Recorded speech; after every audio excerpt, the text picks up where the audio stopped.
Take me to the King. I don't have much to bring. My heart is torn in pieces. It's my offering. Welcome to Always Moving Forward with Renee. Truth is, I'm tired. Options are few. I'm trying to. Good morning and welcome to Always Moving Forward with Renee. Today is the day that the Lord has made. Let us rejoice and be glad in it. And I want to welcome each and every one of you, a special welcome for coming back for part 2 with Tanya Troup. Yes, ma'am. Okay, Tanya is going to talk about mental health. And as you know, with what's been going on, and for a long time, we've had a problem with that. Currently, Tanya is working, and she's going to tell you, working her with some patients that really have some issues. Mm-hmm. They Myself really have included. some issues. Mm-hmm. But I'm going to let Tanya tell you a little bit about herself, and then what are we going to do? We're going to dive into these questions. Okay, Tanya, tell us about yourself. Well, and so just like Miss Renee said, I do work with clients that, I have up until the end of mid-November, but myself included, that we have issues. When 2020 came in, the rug, just like I spoke of before, but I'm going to delve into a little bit more, but the rug was pulled up from up under us. And we've had to face things that were a little uncomfortable. We did not want to face, and so there was a name put to a person, place, and thing, as I call it, put to some of the things that we have had to deal with as a whole, as human beings, in 2020. And a lot of us think that is just a singular issue, that it is just us, but it's not. We are in a community of people who are experiencing the same thing. And so one of the questions when you ask me about talking about certain things, one of the things is, why is it important to talk about mental health? Right. It is important to talk about mental health to understand that you are not in this alone. You are not by yourself. You don't have to fight this battle alone. And we oftentimes, that's how we're raised, number one. We're raised from a strong fortitude of people that instill in us certain things and for us to get through specific situations. But this is a whole new ball game that we're looking at right now.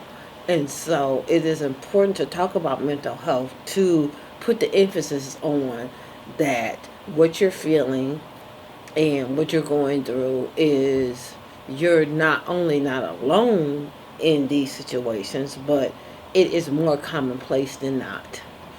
And so for us to talk about that's the first step in alleviating a lot of the pressures that is associated with those things.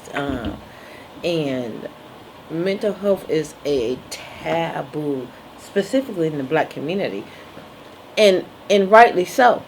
We went through the Tuskegee experiment. We went through a lot of things where we were told that it was going to be okay, and in fact it wasn't okay. And so it is now hard for us to come back and say, how do I believe you? How do I believe in disclosing these matters to you that are true and dear and close to my heart, and I'm still going to be okay? And you don't have there's not anything in place for you to just wholeheartedly believe that, and understandably so. Right. But you know what, Tanya, let me ask you this. we may have someone that's near and dear to us who, act a little strange. And we call it, mental health or something like that. But tell me, what are some of the signs of mental health? So, and again, to you, people who act a little strange, those are people who are willing to be a little bit more vulnerable at times too. They're wanting to be more vulnerable. But some of the signs of mental health is you just, there's a term for it, it's called hermit mode. And when you go into hermit mode, and that means you shut the whole world out, and that's okay to do that, and we need to do that on a consistent and regular basis. But when you do that to beyond the point that you cannot come out of hermit mode, you do not want, not only can you not come out of it, but you don't want to come out of this reclusion, just separating yourself from everyone. And you have gone down a proverbial rabbit hole, that I call it. And in that rabbit hole, you associate with certain things, and so you feel like, oh, this is me, oh, this is how I am, and so you attach to that, and you stay there longer than you need to. We all need to go in a hermit, reclusive mode at times to adjust, but it is the inability to come out of that. Oh. And that's the first sign. Okay. That is the first sign, the inability to come out of said rabbit holes, as I call it. Okay. And my questions, I may be jumping all around everywhere. But I've heard some people say that Johnny is a little strange, and I'm just going to pray for him. I'm not going to take him to the doctor or anything. So, what would you suggest? Should we take Johnny to the doctor? Should we get medication for him? Yes, we do. And so here's the thing, and it's not to not understand or recognize the power in prayer, because the power in prayer and praying for little Johnny is very important, and it is very potent in that. However, we need different tools in our toolbox. And so as a community, as a society, and when I say that, I'm speaking particularly of African Americans, of ourselves, of our own society. We tend to just, me and my mother have this saying, we take it to the altar. And we tend to just take it to, and that's great. We need to take it to the altar, but we also need to have some other tools in our toolbox beyond taking things to the altar. Absolutely. Take it to the altar, pray on it, and put it in God's hands. But God can't do every single thing. We have to show up in our own lives as well and do the work. Right. We have to take that step. We have to take those steps. The step to help little Johnny. That's right. To help little Johnny. And sometimes that means that we have to acknowledge what little Johnny is going to, and not just sweeping it under the rug. That little Johnny is not quite right. And that's the first step. Is acknowledgement in a lot of things, and acknowledging that, and then saying, okay, so now that we know little Johnny is not quite right, we've taken it to the altar, and we know that God is going to do his part, what do we need to do? And so in that is furthering the steps and making and creating an environment that is safe for us and is safe for him. And oftentimes that may not be in the same space. It just may not be. Absolutely right. It just may not be in the same space, and we have to acknowledge that and accept that, and not beat ourselves up and feel bad for that not being. There are people that are in place that have been trained that take on certain liberties. Because so many parents today like to put it aside. They don't want you to know that something's wrong. That something's wrong. They don't want you to know that. Yes. And something's wrong with a lot of us. Right, right. Yes. You're absolutely right. And because we don't address these things, and that is the main thing, is talking about it, saying, hey, I'm having an issue with this. I understand that I may check off certain markers in this category for certain things, but when it comes to this issue, I can't handle this on my own.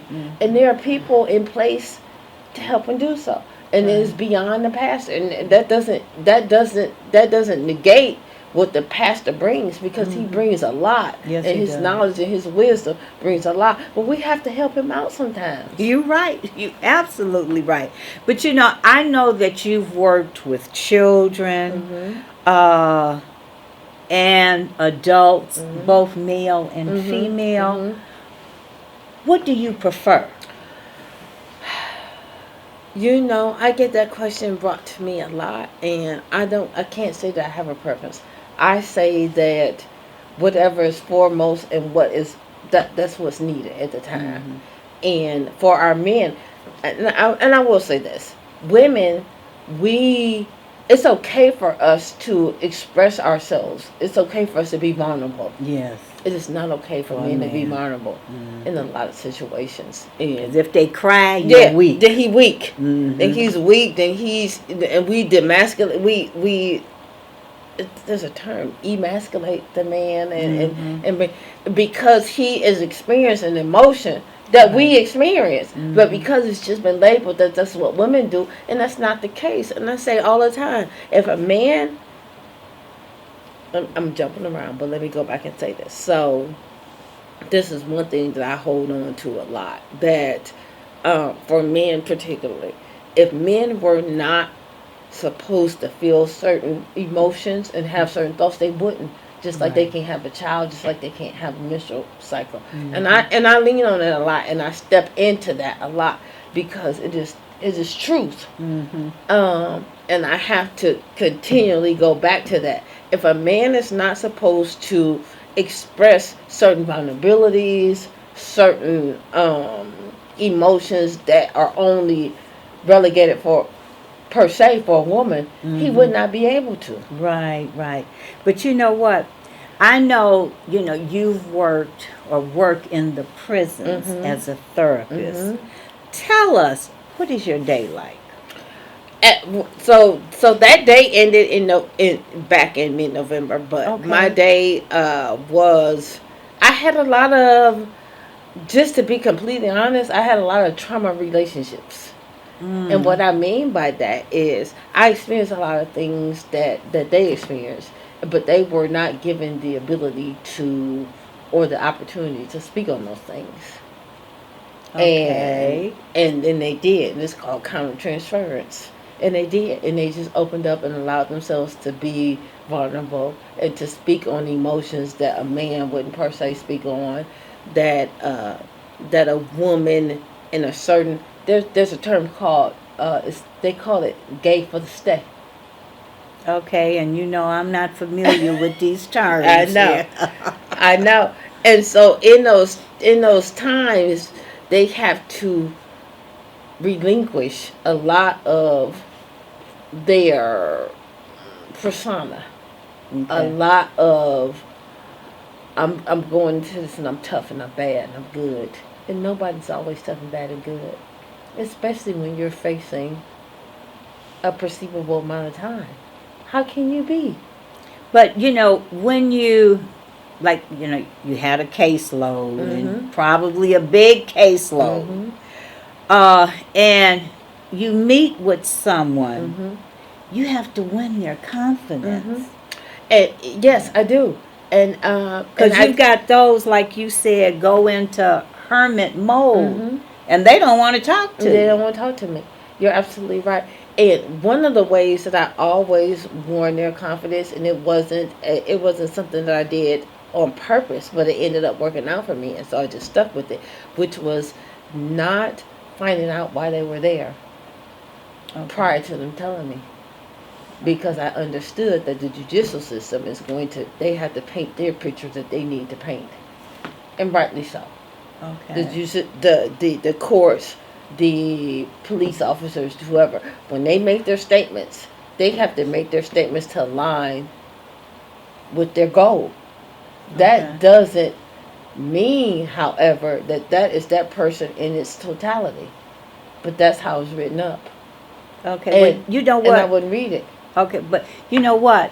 I want you, because you said as of November, Mm-hmm. you know, you're on your own. I'm on my own. Mm-hmm. You're on your I'm own. on So I want you to tell our audience how they can get in touch with you, because Tanya's in private practice Yes, now. I'm Is in that private right? practice. Yes, ma'am. Okay, Yes, private ma'am. And I have my practice. own story, and my story doesn't look good on paper, but I am on my own now, and so you can reach me at 702-523-0561. Again, that's 702-523-0561. I am on the West Coast time, so I'm 3 hours behind. Oh yeah, we need to remember that she's in Las Vegas. I'm in Las Vegas. Yes. So I am 3 hours behind. My email is Tanya. That's Tanya Troup. So that's Tanya as in Tom, Anya, and T as in Tom again, Roup, gmail.com. If you send me an email, which email is fine, but I do ask for right now, because this is new for me, and I have I've been erasing certain things, but I have 14,000 okay. emails. So to text me and let me know that you sent me an email, because if I'm not familiar with your email, or if my email base is not familiar, it might send you to junk or spam or whatever it is. So to text me and let me know that you sent me an email, and that's it. Just say, hey, I sent you an email, and it's coming under whatever your email address or name is. Okay, but I want you to repeat that phone number again. It's 702-523-0561. Okay, because Tanya can work with you from Vegas. You know, we're doing Zoom calls now, and she does telephone calls. So don't hesitate to give her a call. Now I want to tell you, we know nothing's free. Nothing. This is a paid for fee service. Right. Yes. But she's in private practice now. So we want to support her. So let's support Tanya. And if you need prayer, or if you want to let us know how you like the show, contact me at 313-657-5556. Again, that's 313-657-5556. And you know, if you didn't get Tanya's number, you can always call me and I will give it to you. And I'm sure you're going to link it under something. Oh, right? yes. He will put that. But it's 702-523-0561. And the email address again is Tanya Troup. That's TanyaTroup @gmail.com. Oh, Tanya Troup that's T as in Tom, ANYA, and then that's another T as in Tom, TROUP @gmail.com. But you know, there is a saying that God never gives us more than we can handle. But when I hear that statement, what comes to mind is God can handle. But, and this is a valid but, He never gives us more than He can handle. Amen. You know, like Tanya talked about, we're not alone. You know, we're not alone. We can ask God for what we want. Not only ask Him, but she said we need to talk to someone. Yes. We need to talk to someone. And don't be afraid.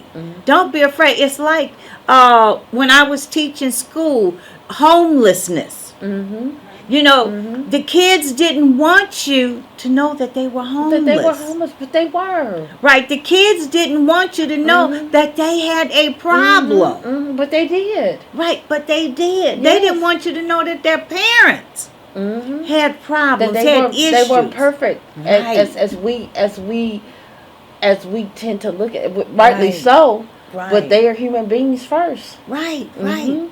You know, and it's okay. It's all right. It's okay. Because we've got somebody we can talk to. Mm-hmm. And this lady right here left her number with you. 702 Right. 523 0561.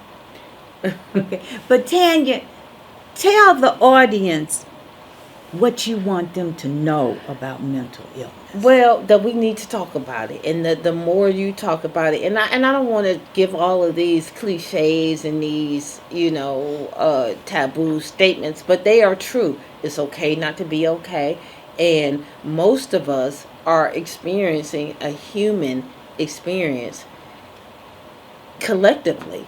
And whether we have not experienced it yet, we will, or we have already experienced it. And so we're not alone in these issues.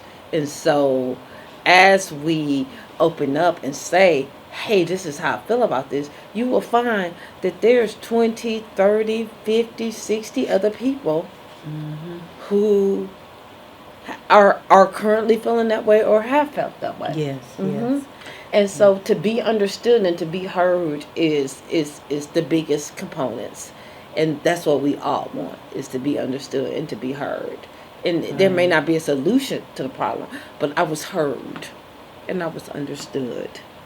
And we go from there. And you know, Tanya, when I was coming up, after high school, that's when they had the Vietnam War. And a lot of PTSD young is men huge. who I graduated with went right into the service. And they couldn't deal with it. They couldn't deal with it. They came home not being able to deal with what they had to deal with. And that's huge. PTSD is huge. And for black men, which is, I spoke about that on Lavelle's show, Lavelle in Quarantine, but for black men are fighting a daily war on their own. So they're fighting this war out in the streets. And then when you come home, if your mate is not, and it's no shame or slap against her. It is what she has had to deal with, or what her generations prior to her have had to deal with. And so now she is now bringing that to you in that situation. However, there is a constant battle going on and taking place. And we have, when we go back to even, and I'm going to just skirt past this, but even in terms of vaccinations and things like that, the Tuskegee experiment was huge, and the syphilis situation was huge, and how they planted that on us and did that, and so it makes it hard for us to nowadays tap into the resources that are available because we're questioning them, and rightly so. Then we had the war, Vietnam. Today, we have COVID-19. We got COVID. And COVID is real. Yes. It's real in a lot of aspects, but then it's not in other aspects. But it is here to shine a light on things that we have been sweeping under the rug. Right. And so I'm not so mad at COVID. A lot of people are, and I'm not, because COVID is bringing a lot of things to the forefront. Yeah, but COVID in the household, people are losing their jobs. Yes. This is affecting them mentally. They're having to deal with their significant others that they chose, and those significant others chose them based off of their jobs. Yes. And so now you don't have that job. So then now you're sitting questioning, do I really like him? Yes. And liking and love, Tina Turner said, what love got to do with it? That's a real statement. That's right. And my hope is that when we come out of this, and don't let me get on the soapbox about it, but that teachers are paid their due just. You're and right. Not just the celebrities and not just the athletes, but now parents are starting to see, oh, little Johnny, it's not that pleasant. So when the teacher calls, yes. This is my child. This is what's our birth came to. Right, yes, right. Yes, that's little Johnny, and he needs to be. Don't get me on it. because I can go off on a whole nother tangent on that. But there are people, places, and things and times that we need to make adjustments for, and we need to make adjustments quickly. Yes. And the teaching infrastructure, it is broken. It has not been right, and we need to fix it immediately. Right. Well, Tanya, I'm a retired educator. Yes. So I know. Yes. I know. And now Mama and Daddy, They now know. Granny, They now know. now That knows. the little mister. Right. So, How Johnny really is. oh, sweet Jesus. You speak know, on it. he'll go home Yes. and smile at you. Yes. He smiled at grandma. Yes, yes. Yes.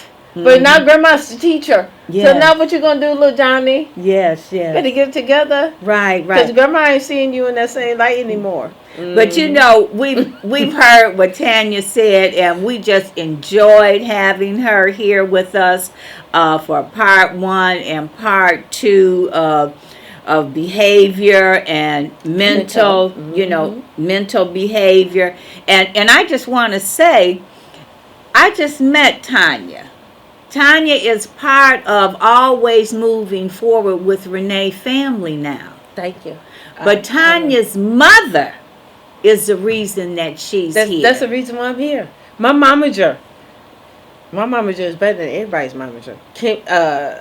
Chris Kardashian ain't got nothing on Linda Dinkins. Okay, nothing on her mother. And she makes jewelry, custom made jewelry. Linda's right, by and design. we're going to have her on the show.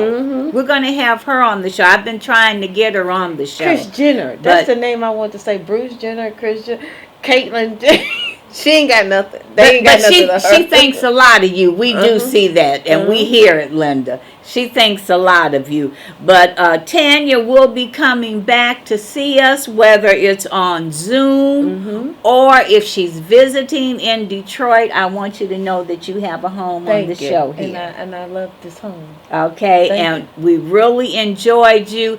And what I want you to do is just, we've got how many more minutes?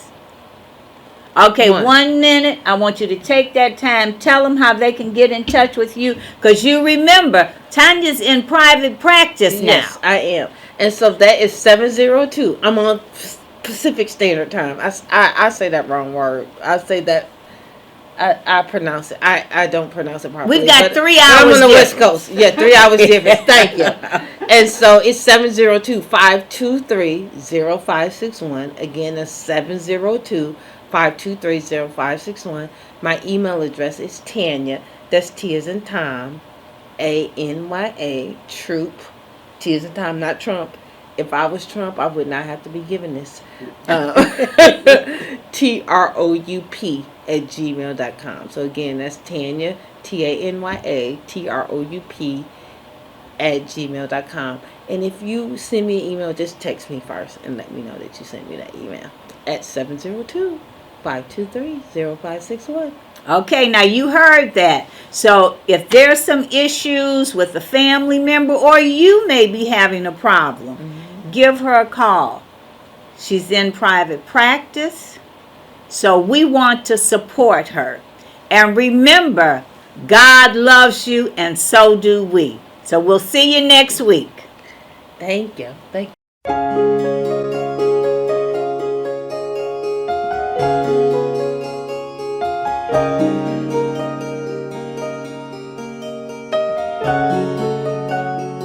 Take me to the King. I don't have much to bring. My heart is torn in pieces. It's my offering.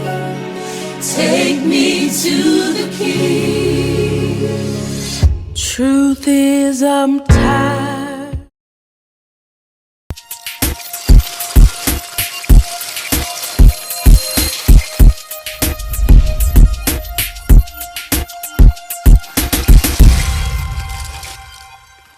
What's up, everybody? This is your girl, Vicki Winans, and you're watching Bell Global Network. My name is Mike Duggan, and I'm watching the Bell Global Network. Hey, keep it locked. It's your boy D. Hattie watching the Bell Global Network. You know how it is.